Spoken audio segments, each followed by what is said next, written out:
Finding great candidates to hire can be like, well, trying to find a needle in a haystack. Sure, you can post your job to some job board, but then all you can do is hope the right person comes along.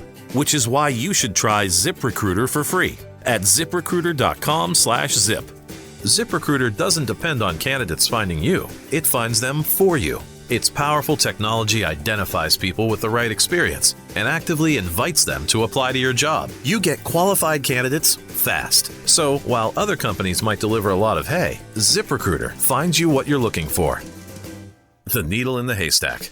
See why 4 out of 5 employers who post a job on ZipRecruiter get a quality candidate within the first day. ZipRecruiter, the smartest way to hire. And right now, you can try ZipRecruiter for free. That's right, free at ziprecruiter.com/zip. That's ziprecruiter.com/zip. ziprecruiter.com/zip. Hey everyone, this is Peter Zablocki, the host of the Daily History Shorts podcast. Good morning, good afternoon, or good evening. If this is your first time stopping by, I hope you stick around and return tomorrow for more fun history. And if you enjoy these Friday conversation series, you can always find the entire backlog of conversations with historians, authors, Pulitzer Prize winners, and much more under the Conversations tab on our website at www.historyshortspodcast.com. Yesterday, December 7th, 1941. It's one small step for man, one giant leap for mankind. Mr. Gorbachev, tear down this wall. Today's conversation is proudly brought to you by The Collector, your destination for captivating stories that teach, inform, and inspire millions of readers every day. From ancient history to today's defining moments, from philosophy and art to exclusive interviews, discover more at thecollector.com. Today's episode takes us into the cockpit of one of World War II's most daring and overlooked stories. A group of American women pilots who flew Spitfires, bombers, and more across British skies at the height of the war. Denied the chance to serve in combat by their own country, these women joined Britain's Air Transport Auxiliary, ferrying over 100 types of military aircraft, alone, unarmed, and under dangerous conditions. They were fearless, rebellious, and trailblazing, and yet history nearly forgot them. Today we are joined by the award-winning author and journalist Becky Aikman, who brings their story vividly to life in her new book, Spitfires, drawing on diaries, letters, and exclusive interviews. It is a story of grit, adventure, and a fight to be taken seriously in the skies and on the ground. Becky, welcome to History Shorts. Thank you. It's great to be here. So what was the impetus for writing this story? How did you come across this? Where did you find it? And what made you say, this is it? I'm going to spend the next 2 years of my life on this. Well, make that 5 years. Oh, geez. It came out of the blue. I had never heard about this part of history, and I believe I'm in the vast majority with that. Most people haven't heard about it. I was talking to my mother about how I wanted to do a book about people who did something extraordinary, but hadn't really been recognized by the public. She immediately said, write about the American women who flew in England during the war. I knew that meant World War II because she'd been a young child during World War II and it had influenced her a lot. I started looking around for information about such a thing and couldn't find anything at first. American women flying, nothing. I went back to her and said maybe she had been mistaken. That did not go over well. She said she remembered specifically she'd seen something like a newsreel. She said those women were so bold and glamorous. I wished I could do what they did. So I kept looking. And I did find out that there was this organization in England called the Air Transport Auxiliary. They flew planes to and from the airfields during the war. And the British were so desperate for help at that time that they would accept foreign pilots who had injuries, and even women to come from around the world and perform what was actually a very dangerous job. 1 in 7 of these pilots were killed in the course of their duties because they flew new aircraft that frequently failed in spectacular fashion. They often flew back aircraft that had been severely damaged in the war.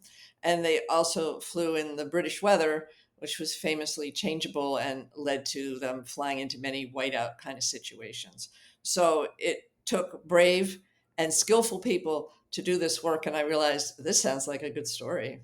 Was there anything during your research when you kind of got into it, any difficulties at first trying to uncover all these stories? Well, tremendous difficulties because this story had just been completely forgotten to history. These were the first American women ever to fly military aircraft. They proved a major point at the time. They were celebrated at the time. But for some reason, it just got dropped from any examinations of World War II or history in general. I couldn't find anything about it for quite a while.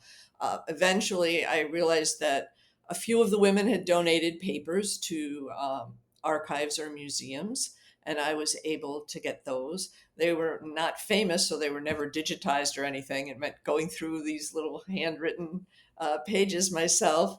But even that didn't begin to tell the whole story. So I decided to search out the families of the pilots, their children, their grandchildren, their nieces and nephews, and talk to them. Lo and behold, when I found them, which was very hard in some cases, I remember looking for someone named Ann Smith for weeks, but I did find There her. must have been a lot of Ann Smiths. There were quite a few, and I just called them out of the blue and said, "Did you have a relative who flew in the war?" And they acted like Oh, I wow. was crazy. I did find the right one eventually. But as I found these family members, they could relate some stories that they had learned, but they were also so excited that someone was interested. So they climbed into their attics and pulled out diaries, letters, other keepsakes that no one had ever seen outside these families. These diaries and letters were so intimate, so personal that I could bring them to life in a way that I never imagined I could have. What do you think most Americans misunderstand or overlook about American women's aviation in World War II, and especially in comparison to the more known experiences of women throughout World War II, such as being WACs or WASPs, Mhm. and along those lines? Well, I think, first of all, these women, people don't know anything about them. They don't realize that before the US entered the war, it would not allow women to fly in any military capacity. And that continued until they formed the WASP, which was a fairly limited capacity. But these pilots I was writing about were skillful, brave. They wanted to participate in the war and put their talents to use, and there was no way for them to do it.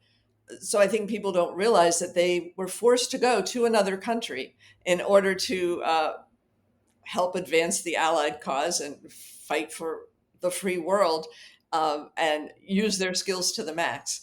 So I think that's something people don't realize because they have heard about the WASP, where they were employed to fly aircraft within the United States in a more limited way, but they don't realize that there were women flying in the war zone doing dangerous duty because they couldn't find work in the US. Yeah. Reading these stories, there's so many personalities here. I mean, we're talking car thieves. We're talking people that know Amelia Earhart, people that are famous themselves, from like not famous to famous, wealthy to not wealthy. It's such a ragtag combination of individuals. What surprised you the most about these personalities? Do you think maybe it was like when you think of the independent spirit, I kept on going back to the time in America. Maybe their independent spirit was shaped by the time they lived in and the world they left behind in the US, or was it just maybe their time of flying and having the ability to do that? Why do you think they were the way they were? Yeah, I mean, I was surprised. I think there's a tendency to look at women in the past within the context of those times and think that they were probably very sedate and well behaved. Uh, I was, like you, shocked to discover that they had such distinct personalities. They were so bold, they were so independent in their thinking. And just to realize that women in the 1940s could be that way was a little bit of a shock to me. They, as you say, they were a tremendous variety of backgrounds, which was very surprising to the British, who expected women who had the resources to fly would be very aristocratic and well behaved. The British were shocked at what they called the boisterous behavior of the Americans. But I do think they reflected a certain quality about the United States, which is that people from all different backgrounds can find a way to make things happen. What they had in common was that they all did have to have bold personalities. Just to decide you wanted to fly at all as a woman at that time took a real kind of courage and iconoclastic spirit.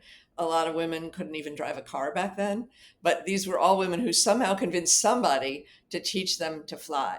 Now, the well-to-do ones could pay for lessons. The ones who weren't well-to-do found all kinds of crazy methods to get someone to teach them flying.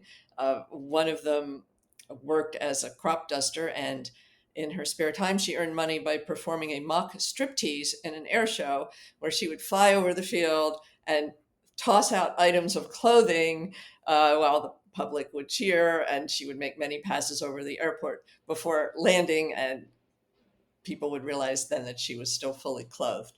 But they did what it took. They were scrappy. Some of them performed in air shows. Some of them taught flying, which was a more sedate thing to do. But they were all really distinctive and reflected a certain American quality, as well as the fact that women throughout history have been a little more feisty than many of us assume they were.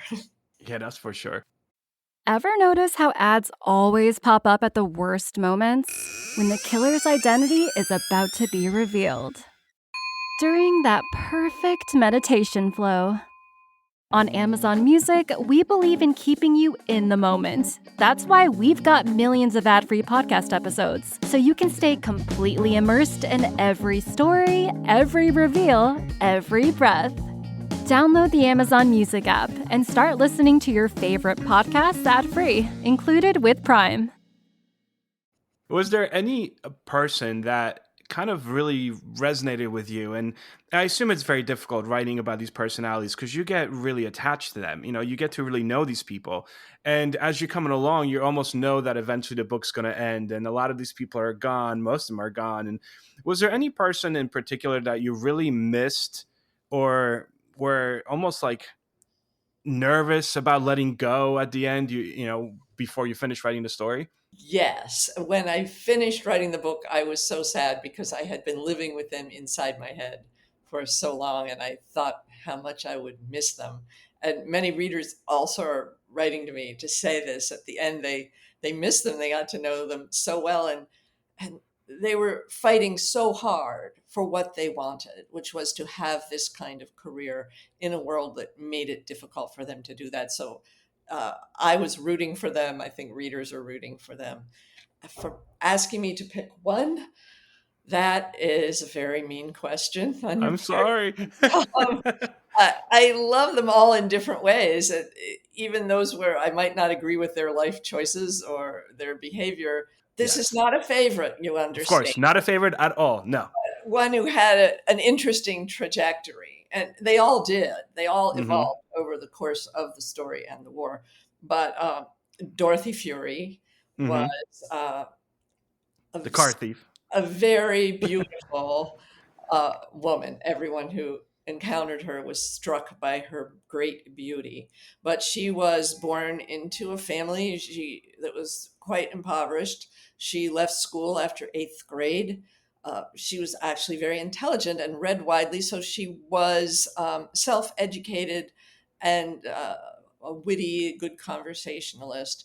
She really realized early on that she had a great power over men. When she wanted to join the war, she had a fiance. She asked if she could borrow his car for the day. She drove it from New Orleans to Montreal in order to sign up for the Air Transport Auxiliary. She sent him a telegram and said, sorry, I took your car. I sold it because I needed the money. Needless to say, the marriage is off.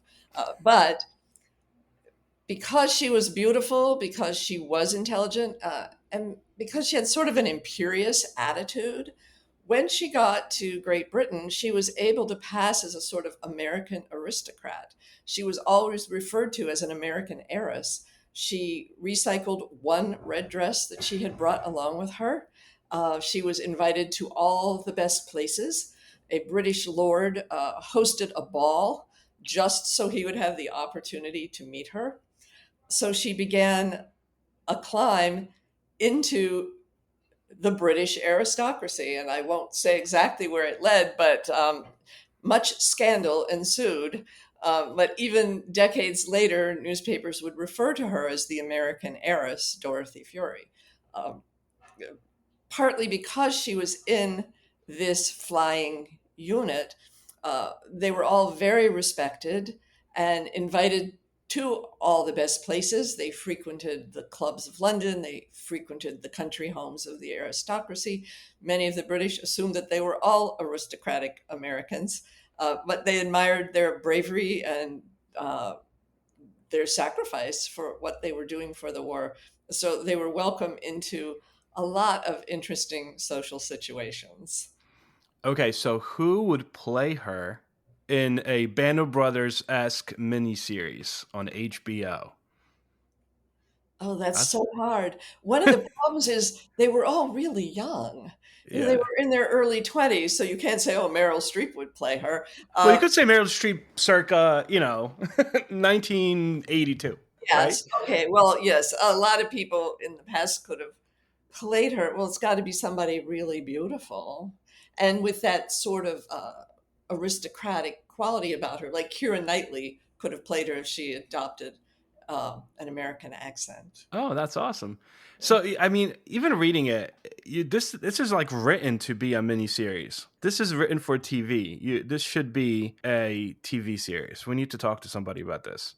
Everyone says this because there's so much action and adventure, as well as romance and tragedy. It's got it all. For now, the book is the only way to get this story, but who knows what could happen in the future. I have been told that it would be very, very expensive to make because it involves flying all these Flying, yeah. aircraft.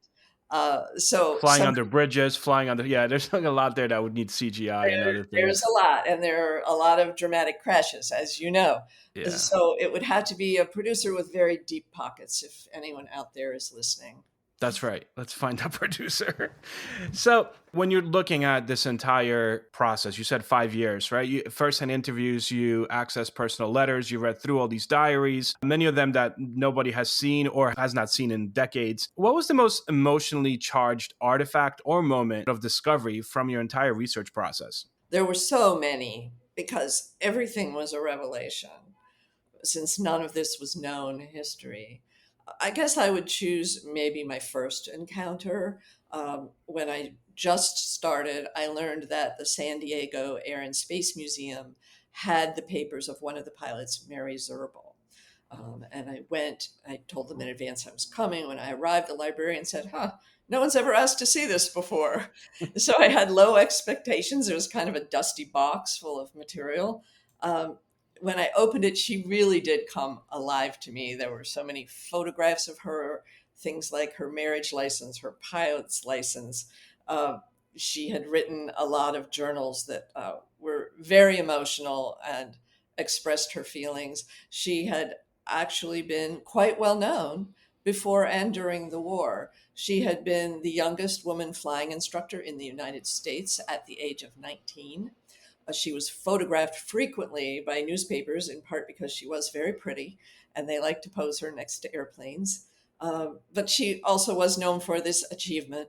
During the war, she was a romantic who decided to marry her fiancé from back home as soon as she got to England. He was there flying as part of the Eagle Squadron, where American men who wanted to fly could join the RAF. Word leaked out that this was the first American couple to marry in the war zone, and it got international coverage. So she was well known for this.